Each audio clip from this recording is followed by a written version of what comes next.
Welcome to my channel. अस्सलामुअलैकुम। आइए जानते हैं मरगूब नाम के मायने और इसकी तफसीर। हमारा आज का बेबीज़ गर्ल्स नेम है मरगूब। मरगूब के इंग्लिश में स्पेल्स हैं MURGHUB, मरगूब। ये एक इस्लामिक नेम है और लड़कियों के लिए रखा जाता है ये नाम। ये अरबी ज़ुबान का लफ्ज़ है और इस नेम के मायने हैं पसंदीदा, मरगूब। इस नेम की तफसील है मरगूब गुल, मरगूब अंजुम। इस तरह से हम ये नाम रख सकते हैं। आप भी अपने नाम का मायने जानने के लिए कमेंट्स में अपना नाम लिखें और मायने जानिए।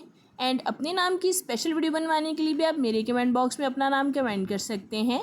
And please like the video, subscribe my channel. Okay dears, फिर मिलेंगे न्यू नेम न्यू वीडियो के साथ। अपना ख्याल रखिएगा, दुआओं में याद रखिएगा।